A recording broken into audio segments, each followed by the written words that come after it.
Gentlemen, today we're talking about something society doesn't fully understand: why extended solitude in a man's life doesn't weaken him, it sharpens him. This isn't about bitterness or giving up on love. It's about what happens when a man uses his solitude to grow, not decay. Let's break it down. When a man spends a significant amount of time single, one of the first and most transformative changes he undergoes is learning to be emotionally independent. At first, this might feel like loneliness. There's a void that many men, especially those who were once in relationships or constantly surrounded by social interaction, feel when they first find themselves alone. But if he leans into that discomfort instead of running from it, if he doesn't numb it with temporary distractions like casual flings, endless entertainment, or substance use, he begins to tap into a source of inner strength that few ever develop. Emotional independence isn't just about not needing a partner to feel okay. It's about becoming so in tune with your own thoughts, emotions, and psychological patterns that you're no longer a slave to them. He learns how to process his feelings on his own. He confronts his past traumas without projecting them onto others. He starts to understand why he reacts the way he does in certain situations: anger, jealousy, fear, sadness. And instead of outsourcing those emotions for someone else to fix or validate, he learns how to sit with them, examine them, and ultimately control them. That's not weakness. That's a man who is emotionally self-regulating, and that kind of strength is rare. In the silence of solitude, when there's no partner there to provide comfort, encouragement, or a sense of identity, a man is forced to look inward. He starts to ask himself the deep, uncomfortable questions most people avoid. Who am I without someone to love me? What do I actually want? What parts of me are genuine and what parts are performative? Just attempts to be liked or accepted. This kind of introspection leads to a rebirth. He no longer lives for approval, attention, or emotional safety nets. He starts living for truth, and in that truth he finds power. When he finally becomes emotionally independent, he doesn't need to hear "I love you" every night to feel valuable. He doesn't need someone to constantly reassure him that he's enough. He doesn't panic when he's misunderstood or when someone disapproves of him. He no longer seeks to prove himself in every interaction. He knows who he is, and that's enough. That kind of centered, emotionally grounded energy is rare and intimidating, especially in a world that trains men to be emotionally reactive or codependent. Most people have no idea how to handle a man who is no longer afraid of his own company, who doesn't crumble when he's emotionally challenged, and who doesn't chase external comfort to regulate his internal storms. Women pick up on this energy almost instinctively. Emotional independence in a man creates a calm, powerful presence. He doesn't overreact. He doesn't beg. He doesn't need to be needed. That's unsettling for anyone who's used to relationships filled with emotional drama, neediness, or volatility. But for a woman who's mature and emotionally secure herself, it's deeply attractive.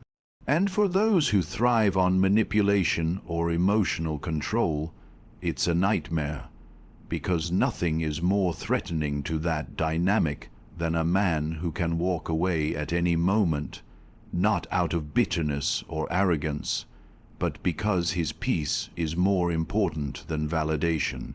This man, the emotionally independent man, is no longer ruled by the highs and lows of attachment. He may love deeply, but he never loves blindly. He may care, but he doesn't collapse. And most of all, he's free. Not just free from others, but free from the parts of himself that used to sabotage him. His need to please, to be liked, to feel wanted at any cost. That freedom, once tasted, becomes sacred. And the longer he remains single, the more that independence sharpens, until it becomes one of the most unshakable foundations of his masculinity. When a man remains single for an extended period, and especially when he embraces that season of solitude intentionally, something profound begins to happen. He starts building a life centered around purpose rather than people. This is one of the most powerful shifts a man can experience because it reorients his entire identity and sense of self-worth. Most people, often unknowingly, build their lives around relationships. Their moods, decisions, and even ambitions are shaped by who is in their life and how those people perceive them. But a man who is single long enough, who no longer has to accommodate the emotional gravity of someone else's presence, gains the rare opportunity to recalibrate his life around something deeper and far more enduring, his mission. Purpose is not something that simply lands in a man's lap. It's not found in a single moment of inspiration, but rather forged over time through introspection, pain, failure, exploration, and discipline. And solitude gives him the space to begin that process. Without constant emotional entanglements or distractions, he begins to think more deeply about his role in the world. He questions what he wants to leave behind, what legacy he hopes to build, and what truth he's willing to sacrifice for. These questions are not easily answered, and they can't be answered when a man is constantly reacting to someone else's needs or emotions. Solitude gives him the mental bandwidth to wrestle with these existential questions in a real, grounded way. As he builds his life around purpose, his routine begins to change. He wakes up with clarity and direction. Instead of scrolling aimlessly through social media or texting multiple people just to feel relevant, he's planning his next move, whether it's a business idea, a physical transformation, a skill he wants to master, or a long-term goal he's finally serious about achieving. His time becomes sacred. His energy is no longer scattered across fleeting connections and surface-level validation. Every hour has weight. Every decision is aligned with a bigger picture. This kind of focus can be intimidating to people who are used to being the center of someone's universe. When a man lives for his purpose, he doesn't cancel his goals just because someone demands more of his attention. He doesn't bend over backward to accommodate emotional whims that don't align with his mission. This doesn't mean he's cold or indifferent. It means he's structured. He's living with direction, and that structure makes him immune to the kind of emotional chaos that destroys unfocused men. He doesn't fall apart over rejection or ghosting. Why? Because he's already committed to something bigger than himself. And here's the truth. People respect a man who's busy building something.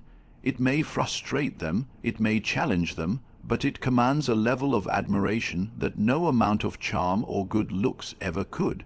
Women, in particular, can sense when a man is consumed by a higher calling. There's a gravity to him. He's not overly available. He's not easily swayed. He's not emotionally flailing for attention. That sense of being anchored in purpose is magnetic. It creates intrigue, it creates respect, and most importantly, it sets the terms of engagement. If someone wants to be part of his life, they must fit into the purpose he's already moving toward, not distract him from it. Over time, his identity becomes less and less dependent on his relationship status.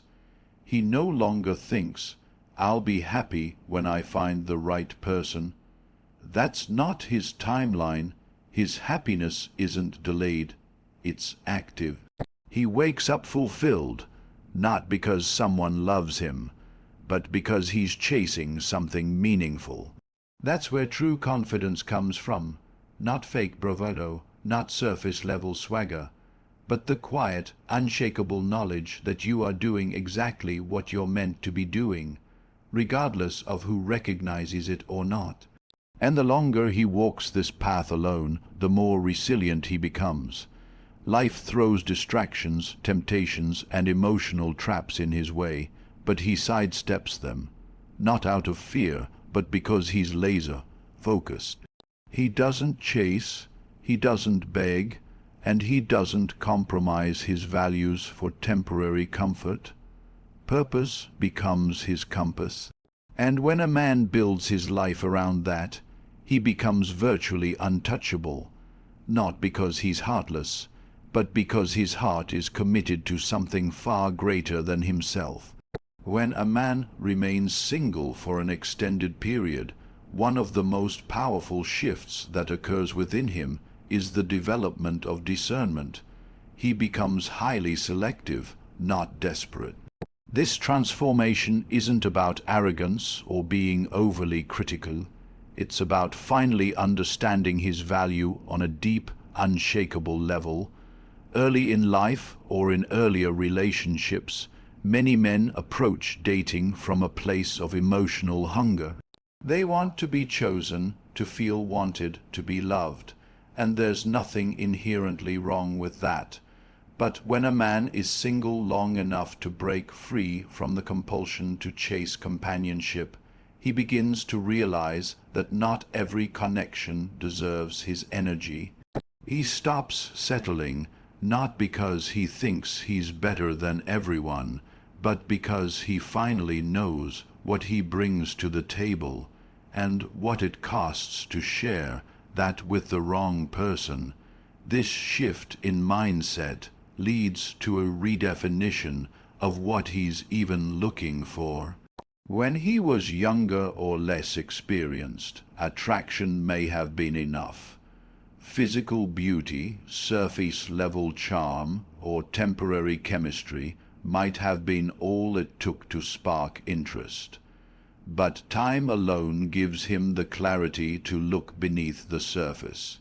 He begins to recognize that beauty without character is a liability, that charm without consistency is manipulation, that chemistry without shared values leads to destruction.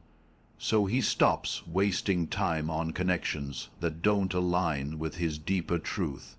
He stops ignoring red flags. He stops rationalizing bad behavior. And most importantly, he stops compromising his standards just to avoid being alone. Being selective means understanding that compatibility is more than just feelings. It's about lifestyle alignment, emotional intelligence, vision, and values. A man who's been single long enough knows that a relationship is not a prize, it's a partnership. He's not looking for someone to complete him because he's already whole. He's looking for someone who complements the life he's already built. That standard eliminates a large percentage of people right out of the gate. And he's okay with that. He'd rather have fewer options and peace of mind than endless options and emotional chaos. What makes this selectiveness dangerous, in the best way, is that it removes the leverage most people unconsciously use in modern dating, the fear of being alone. The man who's comfortable in solitude cannot be manipulated through scarcity. He's not in a rush. He doesn't panic when a situation doesn't work out. He doesn't beg to be understood, loved, or chosen. If something doesn't align, he walks away, not out of ego, but out of principle, and that terrifies people who are used to being able to control men through beauty, sex, or emotional neediness. People don't know how to handle a man who doesn't flinch when left on read, who doesn't chase after being ghosted, who doesn't get emotionally derailed when a connection fades. This man simply adjusts. He redirects his focus back to his purpose. He recalibrates without losing himself. That's not indifference, it's mastery, and it only comes from spending enough time alone to realize that peace is more valuable than attention, that standards protect his soul, that his time is his most sacred asset. This kind of selectiveness also sharpens his ability to detect authenticity. He becomes a reader of energy, of intention. Words don't impress him as easily. He's not fooled by performance. He watches how someone carries themselves when they're not trying to impress. He pays attention to how they handle conflict, how they treat people who can't offer them anything, and how consistent they are over time. That's the criteria he uses to evaluate people, not how they make him feel in the moment, but who they consistently are when no one is watching.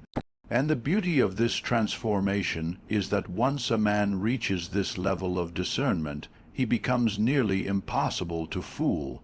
He doesn't fall into toxic cycles because he's not chasing validation. He's not entering relationships out of boredom or fear. He's not seeking emotional anesthesia. Every decision he makes is conscious, deliberate, and aligned with long-term peace. He knows that it's better to be single and centered than committed and miserable. And because of that, he holds the line. He says no often. He walks away easily, and he refuses to negotiate with his standards, because he knows what it cost to build them in the first place.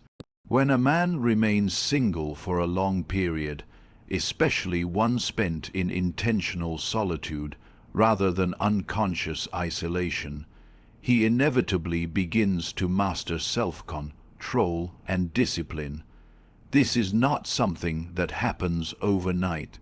It's a slow, often painful transformation that comes from constantly confronting the urges, impulses, and distractions that most people indulge in without question. A man who chooses this path is not just staying single. He's undergoing a process of refinement, where his greatest weapon becomes his ability to say no.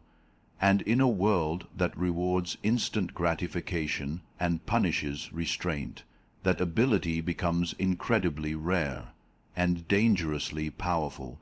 Most people live in reaction mode. They feel a desire and they act on it. They get a notification and they check it. They feel lonely and they seek out connection, no matter how shallow. They're constantly chasing the next hit of dopamine, the next hookup, the next compliment, the next drink, the next purchase, the next distraction. But a man who remains single long enough and chooses to remain intentional about his path starts to separate himself from that cycle. He begins to observe his cravings without being ruled by them. He notices the urge to reach out to someone just because he feels alone, and he sits with it instead. He feels the temptation to numb his pain through escapism, and he resists it. In doing so, he builds something that cannot be bought or faked: internal control. Discipline doesn't just mean sticking to a workout plan or waking up early. It means mastering your inner world, and this mastery shows up in every aspect of a man's life. When he's tempted by unhealthy relationships, he remembers his standards. When he's pulled toward laziness, he remembers his goals. When he's seduced by short-term pleasure, he remembers the long-term consequences. That ability to delay gratification, to resist the urge for quick comfort in favor of long-term growth, is what separates average men from exceptional ones. And it's not glamorous. It's not always visible. It's forged in private moments of decision where no one is watching and no one is applauding. Over time, this discipline becomes his default. He no longer negotiates with himself over basic commitments. He doesn't need motivation every morning because he's built structure. He doesn't crumble when life gets hard because his strength wasn't built in comfort. It was built in resistance, and that strength begins to radiate from him. People can feel it. They may not be able to put it into words, but they sense the difference. He's not reactive. He's not easily swayed. He doesn't live at the mercy of his emotions or impulses. He's grounded, composed, deliberate. That's not common in today's world, and that's exactly why it commands respect. This mastery over self also reshapes how he moves in relationships. He doesn't chase connection out of insecurity. He doesn't say things just to be liked. He doesn't compromise his values to avoid conflict. He doesn't engage in games or emotional manipulation. His emotional discipline allows him to stay centered, even when others are trying to provoke or test him. He doesn't need to prove himself because he already knows who he is, and that knowledge came from hundreds of small, quiet moments where he chose the harder path, not the easier one. What makes this self-control so powerful is that it's unshakable. It's not rooted in fear or repression. It's rooted in clarity and self-respect. He's not avoiding pleasure because he's afraid of it. He's choosing when and how to engage with it on his own terms. That's real power. That's sovereignty over one's own life, and it's not something anyone can give him. It's something he has to earn through consistent, disciplined living. Every time he says no to something beneath his standards, every time he chooses growth over comfort, he reinforces his identity as a man of control, not chaos.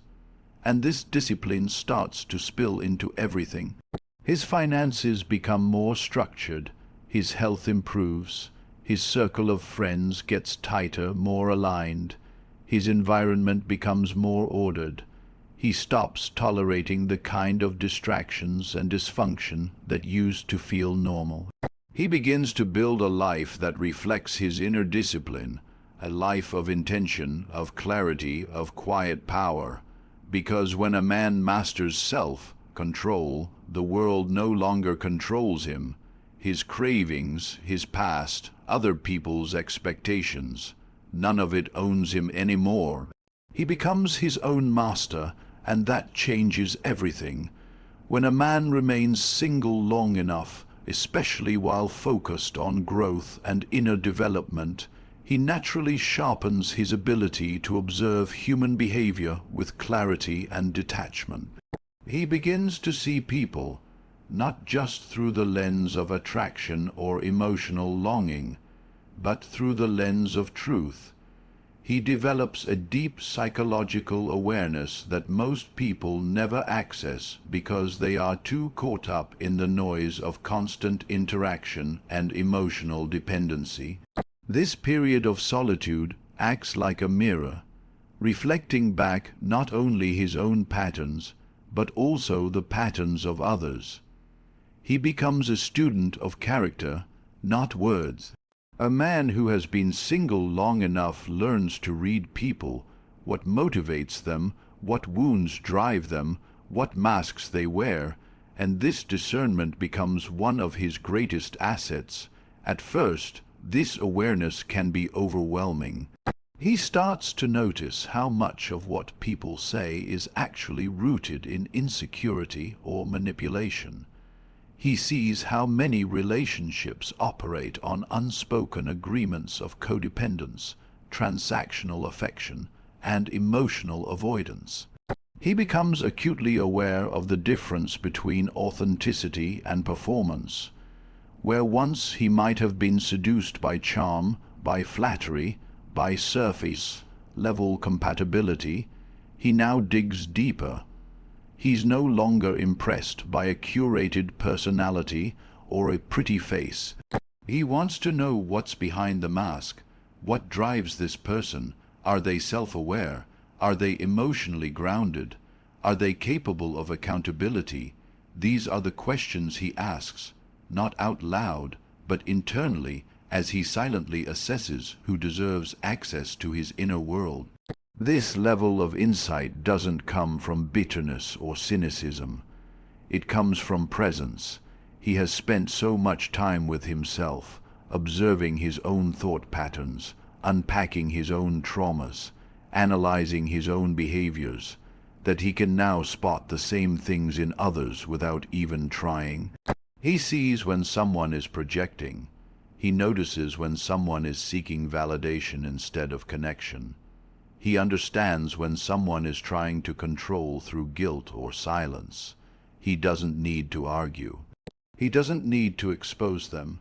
He simply recognizes what's happening, and in that recognition, he protects his peace. This detachment from emotional chaos becomes one of his greatest superpowers. He doesn't get pulled into drama because he sees it before it starts. He doesn't take things personally because he understands that most behavior is a reflection of the person acting, not the person receiving.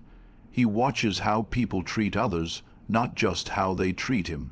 He notices how consistent their energy is over time. He doesn't fall for potential, he watches for patterns, and once he sees those patterns, he makes decisions without emotional confusion. If someone's behavior doesn't align with their words, he believes the behavior. If someone shows disrespect, he doesn't overanalyze it. He distances himself, not out of anger, but out of wisdom. Over time, this psychological insight transforms how he interacts with the world. He becomes a quiet observer, never reactive, never desperate for approval. People might even accuse him of being distant or hard to read, but that's only because he refuses to emotionally invest in what hasn't proven itself. He doesn't rush into connections. He doesn't overshare. He doesn't confuse chemistry with compatibility, and he certainly doesn't romanticize red flags. His ability to observe rather than absorb gives him an edge in every situation, personal, professional, and romantic. What makes this awareness especially rare is that it's rooted in compassion, not judgment. He understands that people are wounded, that most unhealthy behaviors stem from unhealed pain, but he also understands that compassion doesn't require participation.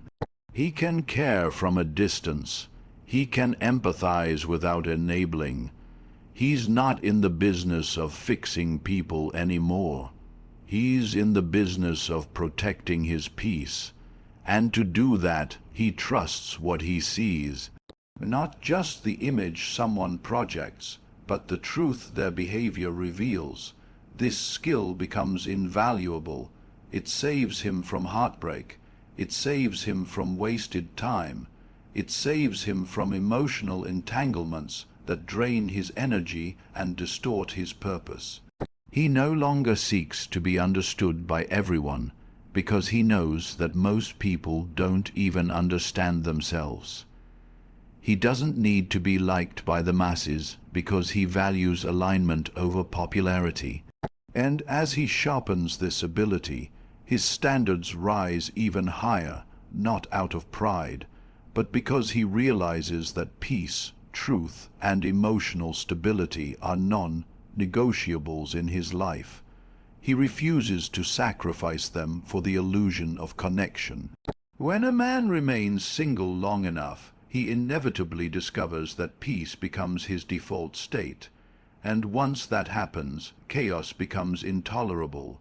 He no longer craves constant stimulation, attention, or validation from external sources. He doesn't need a relationship to feel fulfilled, nor does he seek out drama just to feel something. What he values above all else is the quiet, steady, undisturbed energy that comes from being in control of his own space, time, and emotions. That peace becomes sacred to him. It's not just a nice feeling. It's the foundation of his entire life. And once a man has built his world around that sense of inner stillness, anything that threatens it is immediately noticeable and instinctively rejected. This doesn't mean he becomes cold or emotionally unavailable. On the contrary, his emotions become more refined, more precise, more intentional. Because he's no longer overwhelmed by noise and distraction, he can actually feel more deeply, but he also protects those feelings more fiercely. He doesn't allow just anyone to come into his life and disturb the balance he's cultivated. He's not willing to trade peace for passion, unless that passion is equally grounded. He's not interested in roller coaster relationships, where highs are followed by chaotic lows. He wants emotional consistency, not volatility. He wants a relationship that adds to his peace, not one that tests it at every turn. This shift often makes him appear detached or unemotional to people who are used to emotional volatility as a form of intimacy. But the truth is, he simply doesn't engage in emotional warfare anymore. He doesn't argue for the sake of being right. He doesn't raise his voice to prove a point. He doesn't play games to get a reaction. He communicates clearly, listens deeply, and sets boundaries without apology. That calm, measured energy is a product of time spent in solitude, of learning how to regulate his own nervous system, of facing his own demons without outsourcing his healing to another person. He's been through the storm and built shelter from within, so now he no longer fears being alone. He fears being with someone who feels like a storm. And because peace is now his home, dysfunction is immediately jarring. He recognizes toxic behavior, not just intellectually, but viscerally. His body responds to it. His intuition fires off like an alarm. The moment someone disrespects his time, manipulates his emotions, or tries to create confusion where there should be clarity, he feels it in his gut, and he acts on it, not with anger but with finality. He doesn't argue, he doesn't try to fix people. He doesn't wait around hoping things will get better. He just walks away, because he understands that once peace has been earned, it's too expensive to lose. This level of calm is intimidating to people who thrive on emotional chaos. They can't provoke him. They can't lure him into emotional highs and lows. They can't bait him into reacting. He simply doesn't respond to dysfunction anymore. He doesn't feed it. He doesn't entertain it. He outgrows it. That neutrality is often misunderstood as coldness, but in reality it's wisdom. He's not indifferent. He's discerning. He doesn't suppress his feelings. He controls how and when he expresses them. He's not emotionally unavailable. He's emotionally strategic. That distinction is everything. In this state, his energy becomes magnetic. People sense the peace he carries, even if they don't fully understand it. He's not trying to prove anything, and that alone makes him stand out. He's not chasing anything or anyone, and that creates an aura of stability that draws people in. But he's careful with that attention. He knows that not all energy is good energy. He filters carefully. He listens more than he speaks. He watches how people show up, not just when they want something, but consistently. Because he knows that anyone allowed into his life now has the power to either nurture or disturb the balance he's worked so hard to build. He becomes deeply intentional with everything: his words, his time, his space, his connections. He's not living reactively anymore. He's living from a place of grounded awareness. And while this might limit the number of people in his life, it dramatically increases the quality of those relationships. Every person in his circle brings peace, alignment, and mutual respect. There's no tension, no confusion, no emotional games, just clarity, depth, and connection rooted in mutual wholeness. Because a man who has made peace his foundation will never again settle for anything that costs him that peace. So in the end, the longer a man stays single, intentionally, purposefully, and with focus, the more he becomes a force unto himself. He learns to think clearly, move deliberately, and feel deeply without being controlled by those feelings. He masters his time, his habits, and his peace. He sees people for who they are, not who he wishes them to be. And most importantly, he learns to walk away from anything that threatens the life he's worked so hard to build. He's not hardened by solitude. He's sharpened by it.